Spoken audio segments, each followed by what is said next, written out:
Y nos encontramos vía telefónica con Diana López Zuleta. Ella es periodista y autora de este libro que se llama Lo que el desierto no borró, o Lo que no borró el desierto, perdón. Un libro publicado en el año 2020 por Planeta y que encierra muchas cosas y que deja muchos temas de trasfondo. Pero bueno, comencemos por el principio, como suelen decirse, Diana. ¿Cuándo comienza a gestarse la idea ya de plasmar todo este recorrido desde sus 10 años o un poco antes en relación con el asesinato de su papá, finalizando la década de los años 90? ¿Cuándo empieza a tomar forma el libro para darle como cierta catarsis, si se puede decir, pero también un camino de justicia?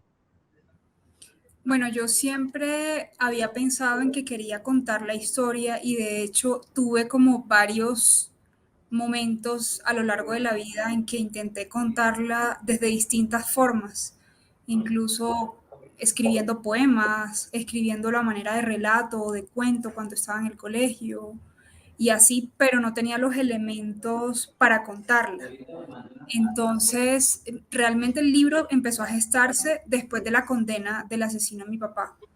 Antes no había pensado en que esto iba a hacerse realidad, porque yo decía, no lo van a condenar y va a ser muy difícil poder hablar de esto como a nombre propio y entonces una vez fue condenado, inicié una serie de cosas y lo primero fue que quise que le retiraran todos los premios y las condecoraciones que le habían dado a él cuando era funcionario público.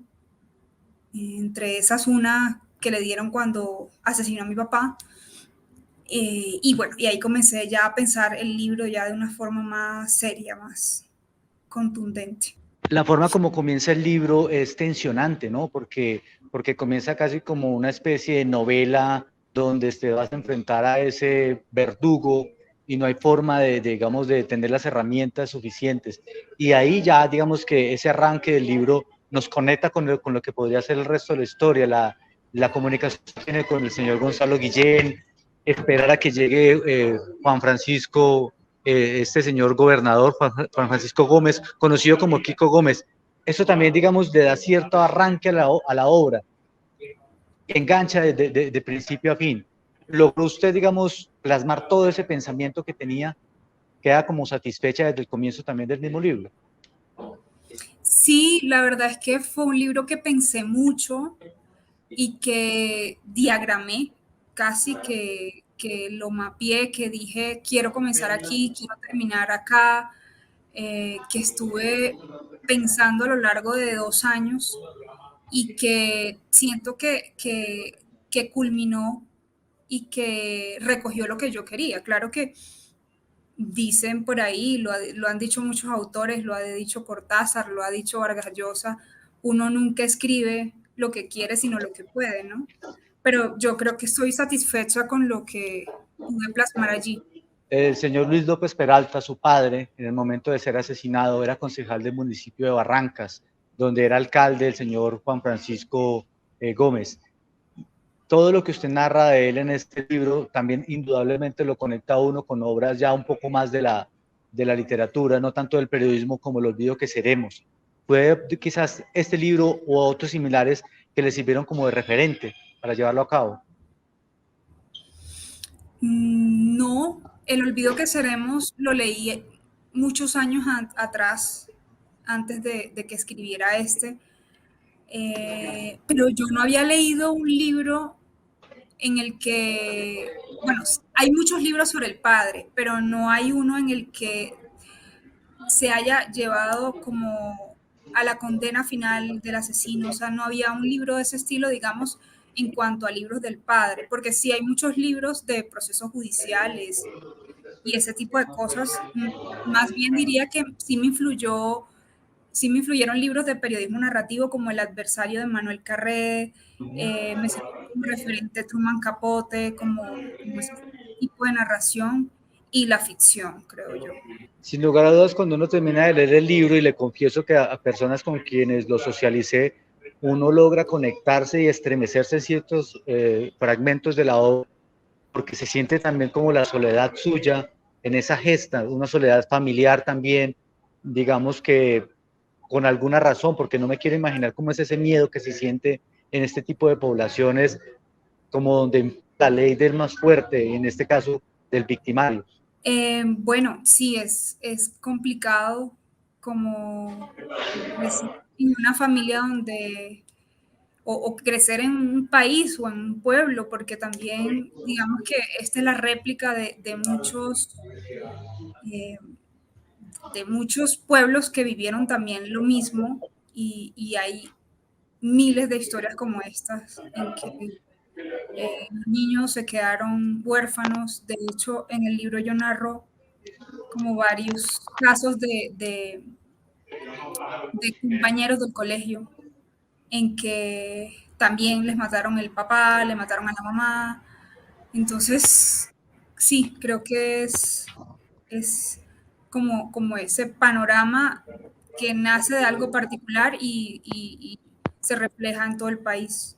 Y que pareciera, pues, obviamente es un término un tanto cliché, pero un tanto macondiano, esa situación de muchos jóvenes también de su generación a quienes les mata el papá, pero esa figura del victimario al que simplemente nadie se espera enfrentar. E incluso hay una parte donde se habla de que él era como un oso, ¿no? Que abrazaba a su víctima, porque siempre llegaba al velorio, incluso atreverse a cargar la caja de la persona a la que él le mandó a matar, como mandar a matar por deporte. Esta escena, digo escena, perdón, donde se narra cómo pidió de cumpleaños que le mataran a alguien porque quiero que la maten y que me la dan de cumpleaños. Hasta ese punto llega el poder y la psicopatía que también se puede narrar en el libro.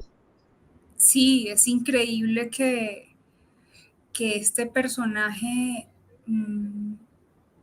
haya sido como tan descarado con los crímenes, pero además hay algo y es que cuanto más público se haga, cuanto más público él actuara, pues más miedo daba, ¿no?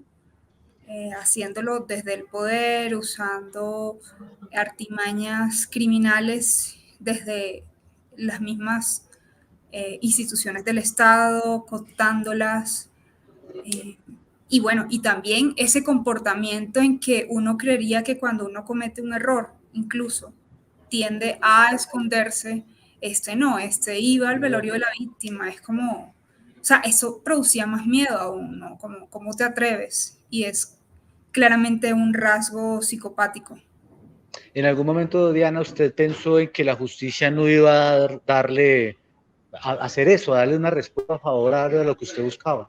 Sí, de hecho recuerdo mucho que al principio, cuando yo hablaba con mi abogado, Carlos Toro, él me dijo, yo veo las posibilidades bastante limitadas porque había pasado mucho tiempo y porque durante el juicio además fueron muchas las personas que no quisieron declarar y otras que cambiaron las versiones, se habían perdido las pruebas porque es que en un inicio no hicieron como lo que se debe hacer cuando hay un asesinato, se perdieron todas esas primeras evidencias y además durante el propio juicio, pues amenazaron testigos, desaparecieron a otros, mandaron a asesinar al hermano de uno de los testigos, entonces todo eso hacía el ambiente más tenso y que se pensara que no iba a haber justicia finalmente. Y que de entre tantas víctimas, porque fueron muchas las personas que sufrieron esto, los muertos y también, digamos, las víctimas, los alrededores, los familiares en su caso, dar justamente con la justicia es para usted. Lamentablemente es un país así, donde tenemos un caso como el de Garavito, donde fueron más de 200, 150 niños muertos, pero se les ha hecho muy poca justicia a todos, más bien a unos cuantos. Es casi que podría decirse como un privilegio en medio de tanto dolor. Sí, sí, es un caso raro, porque de hecho él tiene muchos más muertos y solo está condenado por 6. Entonces también ha sido como, o sea, a ver, la impunidad en Colombia creo que supera el 95%. Y más en homicidios, menos se hace justicia. Su obra tiene algo de literario y, como le reiteraba en un comienzo, conmovedor. y es sentir que lo sigue viendo, sentir que está en personas que usted alcanza en la calle, pero que ya no está ahí. Esa conexión que tuvo usted con su padre, a pesar de que tuvo varios hijos, sigue siendo todavía muy marcada en su vida. ¿Cree que hay algo más por escribir sobre él en el formato de un poema o quizás algo mucho más ficcionado para... Esto fue como para hacerle un honor a la justicia, ¿no? Buscar justicia, pero algo más que lo busque inmortalizar en su corazón. Pues de hecho he escrito otras cosas después del libro que he publicado como en columnas, más que todo como a manera de conmemorar cuando se cumple un año más de la muerte.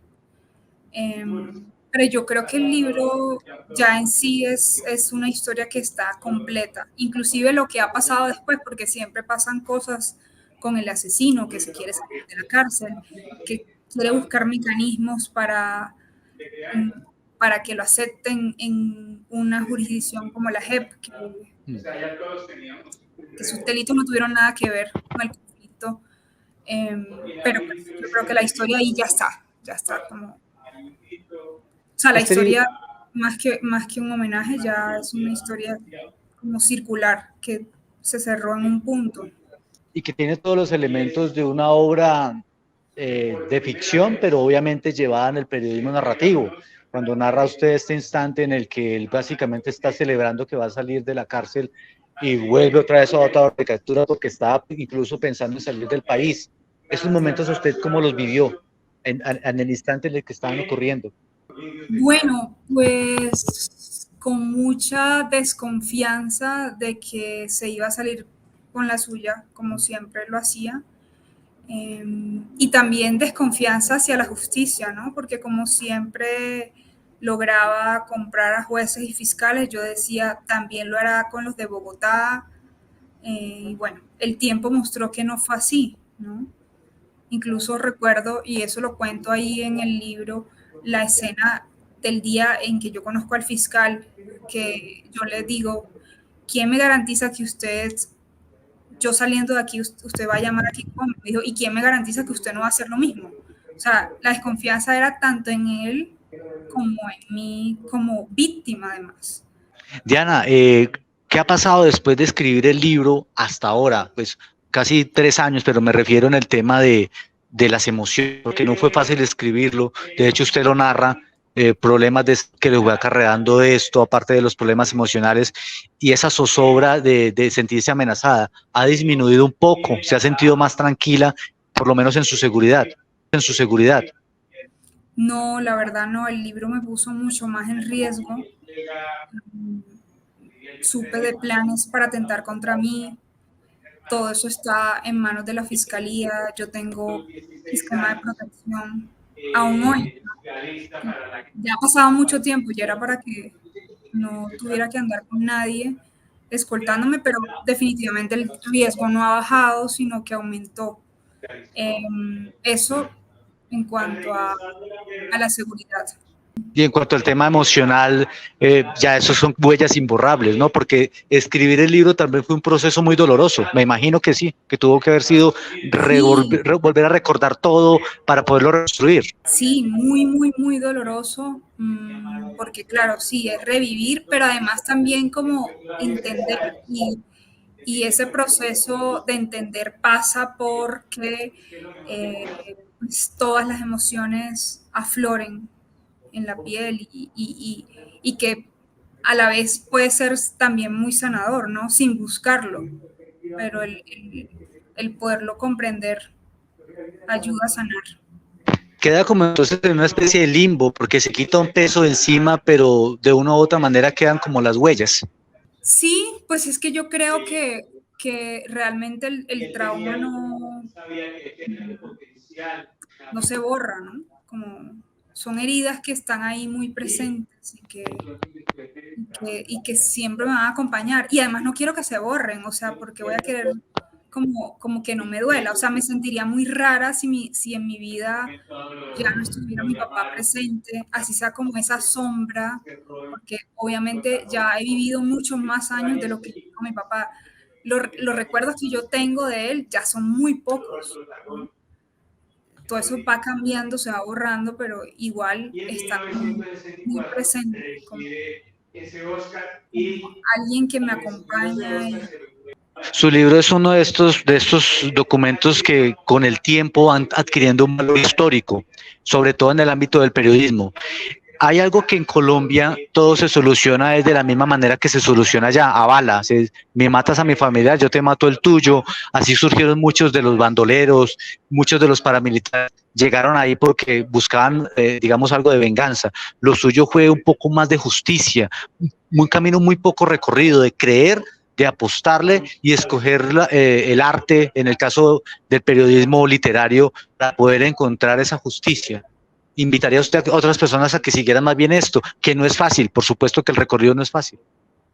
Sí, no es fácil y de hecho hay muchos colectivos y organizaciones sociales y de víctimas que buscan justicia y que no lo logran, ¿no? Como incluso a veces se logra condenar o se logra que en estos procesos de justicia transicional que acepten los crímenes, pero finalmente no saben por qué, como que siempre queda en el aire ese saber. Y claro, yo invito a todo el mundo que use la justicia y que le exija al Estado que se haga algo por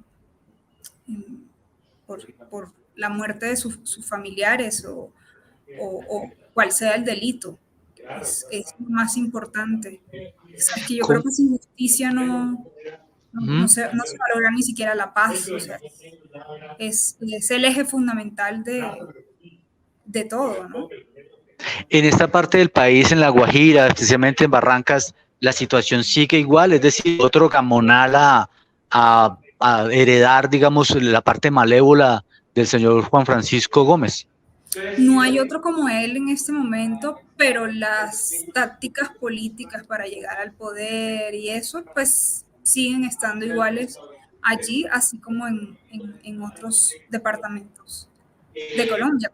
¿Cuál fue la parte más difícil del libro, Diana? La parte más complicada en la que usted sentía que no avanzaba por muchas cosas, porque quizás faltaban datos, porque faltaba que se llevara un paso en el juicio, porque de pronto sus emociones ya no le estaban ayudando y la tenían un poco bloqueada. ¿Y cómo logró salir de esa situación? Yo creo que cada capítulo tuvo su complejidad. Para mí emocionalmente fue muy difícil escribir el capítulo del sepelio porque había un video que yo lo cuento allí. Hay un video del sepelio de mi papá y a mí me dolió mucho ver a mi papá muerto, que no lo había visto nunca. Y también me dolió mucho ver al asesino homenajeándolo, cargando el ataúd. Eso me parecía increíble, como que me tocó, de verdad, fue muy doloroso. Me tocó verlo muchas veces. Pero también me parece como extremadamente difícil de narrar el juicio, ¿no? Que eran como 7.000 páginas y de todo eso resumir y saber cómo qué de eso me sirve para la historia, ¿no? Porque la idea no era contar el expediente judicial, sino coger esos elementos que me sirvieran y convertirlos de una manera narrativa. Y me imagino que también fue tan difícil el momento de escribirlo como de vivirlo, porque usted narra que en ese momento usted tenía un trabajo, digamos, en una entidad y pues salirse del trabajo, ir al juicio, enfrentar, ver al personaje allí, también fue bastante complicado. Sí, afortunadamente como que tenía un trabajo que fueron comprensibles y podía estar afuera. Pero sí, emocionalmente creo que era lo más difícil, como estar allí. Se me revivió como una afección que he tenido desde niña, pero que no se ha vuelto a presentar, y es que me desmayo. Entonces, eso se me exacerbó con todas esas emociones. Entonces, fue súper difícil. Diana, hay una parte muy importante que usted narra en el libro y que lo he escuchado en otras áreas de otros sectores, pero relacionadas con el conflicto armado. No esperaba que usted fuera a tratarlo y es la psicopatía.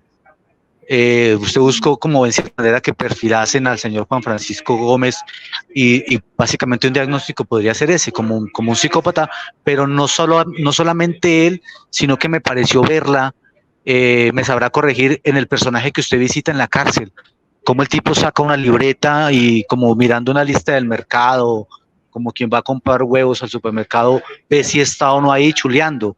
Es decir, puede encontrarse este tipo de personajes en el marco del conflicto nacional colombiano con mucha frecuencia. Pues yo sí creo, es decir, yo no creo que la excusa para cometer falsos positivos sea que obedecían a un superior, ¿no? Yo creo que allí hay eh, rasgos psicopáticos de gente que eh, no quiere decir que no piensen, porque los psicópatas están muy conscientes de todo lo que hacen y por eso no los exime de, de la culpa, ¿no? Pero sí creo que hay muchos actores desde el poder y también desde la rebelión, desde las guerrillas, o sea, que realmente se creían que estaban eh, como facultados para hacer lo que hacían, que tenían como todo el derecho de hacerlo. Y yo creo que eso hay que cambiarlo, que hay que ponerlo en evidencia, ¿no? Eh, y bueno, hay otros que quizá terminaron en la guerra porque les tocó y bueno, siempre se ven estos casos. Ese encuentro que usted tuvo con este hombre en esa cárcel, indudablemente me lleva a rememorar escenas cinematográficas, porque así la vi en ese instante de Clarice Starling frente a Hannibal Lecter en esta película El silencio de los corderos. Básicamente usted como que era muy vulnerable en ese instante allí, pero usted estaba en la búsqueda de saber por lo menos ya quién había sido, no el que lo mandó a asesinar a su señor padre, sino quién fue el que cometió la acción. Aún falta parte de esa verdad. Sí, sí, y creo que sospecho que ya no lo voy a saber como a estas alturas, después de 26 años, creo que es muy difícil que yo sepa qué pasó en ese caso. ¿Cómo sobrevivió usted ese momento? Salir de ese interrogatorio de horas en un lugar donde usted estaba completamente vulnerable es un cúmulo también de muchas emociones. ¿Cómo logró salir después de eso emocionalmente? Cuando usted se entrevista con este personaje en la cárcel y empieza él a mirar su Okay. libreta y a narrarle, porque Sí, yo me lo imaginé, me lo visualicé muy claustrofóbico. sí, fue horrible, como las 2 veces que estuve en la cárcel, porque fueron 2 veces, fue como súper tensionante y recuerdo que después no podía dormir, que era como, yo recuerdo que escribí mucho y que quería anotar todo, no, que quería que no se me escapara nada, porque, o sea, yo creo que yo no he vivido como periodista algo más fuerte que eso, digamos, entrevistando a alguien, ¿no? Y porque también te tienes que poner en el lugar de que un periodista no es alguien que va a juzgar, ¿no? Diana, ya para terminar, y porque sé que eso es una mujer muy ocupada, hablemos un poco de Espurio. Tengo entendido que es un proyecto documental que se está visualizando, que tiene que ver con una producción mexicana. ¿Cómo llega usted a ese proyecto que tiene también que ver mucho con el tema de la mafia, el tema de cómo se permea en el poder? Es un proyecto interesante que acaba recién de ser lanzado la semana pasada en un canal mexicano, pero también se puede ver en las redes, y es un, una serie documental que tiene un formato incluso muy interesante porque mezcla también ficción. Hay 2 personajes de ficción que a través del tarot van presentando a los personajes que han originado el narcotráfico en Colombia y México. Entonces, es contar los puntos que hay en común entre Colombia y México en el narcotráfico. Y yo llegué allí, soy investigadora de la serie. Eh, ha sido muy interesante como conocer, porque si bien conocía muchas cosas de Colombia, no conocía tantos detalles de México y cómo nos parecemos como países. Y bueno, y también es un poco como toda esta guerra absurda contra las drogas que no ha logrado disminuir aún, centímetro de área cultivada de coca y de consumidores, y que esto tiene que cambiar, y cuáles han sido esos gobernantes que además se han beneficiado de toda esta guerra del narcotráfico. Ha sido súper interesante y invito a que la vean. ¿Dónde la pueden encontrar acá en Colombia? ¿En qué plataformas de redes sociales? ¿Cuáles? En YouTube hay un canal que se llama Espurio Oficial. Y también el canal mexicano, que ahora se me olvida el nombre, creo que es, bueno, no recuerdo, te lo puedo pasar. Ahí también se puede ver.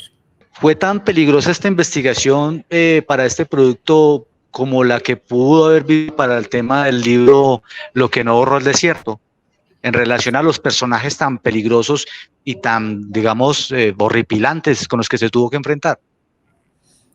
Pues diría que no tanto, porque el otro sí era enfrentarme como frente a frente, ¿no? Entonces, y además que lo estaba incriminando directamente en un juicio en el que él sabía perfectamente que podía ser condenado. Acá sí, creo que el nivel de peligrosidad también es alto porque igual son personajes todavía con poder, pero no lo siento así como con lo de mi papá. No sé si fue accidental, causalidad o casualidad, pero es un mundo peligroso. Ambos mundos son peligrosos, tanto los tipos que tuvieron que ver con la muerte de su padre como este otro mundo y llegan a su profesión. ¿Se pide usted por esa línea de periodismo, como lo llamo yo, un periodismo de alto voltaje, o simplemente fue algo que llegó? Pues fue simplemente algo que llegó y me gustan los retos, me gusta como hacer cosas que me den miedo hacerlas, intentar cosas nuevas. La ficción, por ejemplo, también me llama la atención y me da miedo hacerla, entonces como que también siento por allí un llamado, pero indudablemente me gusta mucho la investigación, me gusta mucho adentrarme en un tema y darlo todo como desde mi periodismo y desde lo que hago. Ya Espurio es un tema documental para televisión. ¿Está escribiendo usted algo relacionado con periodismo o ahorita que habla de la ficción está en el trabajo de algún libro? Estoy proyectando algo. O sea, estoy como en el proceso de tomar apuntes, de rumiarlo, de leer cosas que me sirven, pero todavía no me he sentado a escribir. Y todavía creo que no tengo la calma para sentarme a escribir porque estoy de lleno en este proyecto y también colaborando para el país de España, entonces no me da el tiempo para escribir otra cosa en este momento. Siempre digo una última pregunta, pero hay una última pregunta después de la última pregunta. La figura de Gonzalo Guillén, quien precisamente hace poco lanza un libro con Planeta, recopilando gran material de sus crónicas. ¿Qué tan influyente es en usted periodísticamente hablando? Porque veo que en el libro es un apoyo casi que incondicional, casi que me parecía que era como una figura paterna, obviamente guardando el respeto por la memoria de su señor padre. Sí, pues fue muy importante, sobre todo porque ha sido un periodista muy valiente, que se le ha enfrentado a personajes poderosos como Uribe, que ha denunciado como grandes capítulos de corrupción de este país. Y yo sí necesitaba como alguien al lado que me impulsara a hacer las cosas. Recuerdo que todavía le pido consejos en ciertas cosas. ¿Tú qué piensas de esto? Pues es una persona que lleva casi 50 años en el periodismo y que pues ha sido muy importante en mi vida periodística en ese sentido de aconsejarme y de que tiene una visión muy amplia del país, que lo ha recorrido y que, mejor dicho, nunca ha parado de trabajar. Diana, muchas gracias por estos momentos que usted comparte con nosotros, por hablarnos de su libro, del proceso creativo, pero sobre todo por ese legado que usted le deja al periodismo, mucho más allá de lo que pueda representar para algunos. Es una obra que vale la pena leer, que vale la pena conocer ese país, decepcionarse quizás de algunas formas en el tema de la justicia, pero también como confiar en la justicia. Es una cosa ambigua lo que nos genera el libro, que porque nos permite saber que se permea, pero que también de una u otra manera, teniendo persistencia, se puede lograr un buen puerto. Muchas gracias. ¿Dónde se puede encontrar el libro actualmente, ya que salió en el año 2020? Se puede encontrar en todas las librerías del país. Este año salió una nueva edición con Tusquets, es una edición de bolsillo, una carátula nueva, es una quinta edición y la pueden encontrar. Y también, bueno, también se puede encontrar digital, está en Amazon, en todas las plataformas digitales. Diana, nuevamente que tenga muchos éxitos, seguimos conectados con ustedes, conectados también para empezar a ver los capítulos de Espurio por internet y su próximo libro también al tanto de lo que pueda publicar y pues obviamente atentos a leerlo. Muchas gracias. Gracias por la invitación.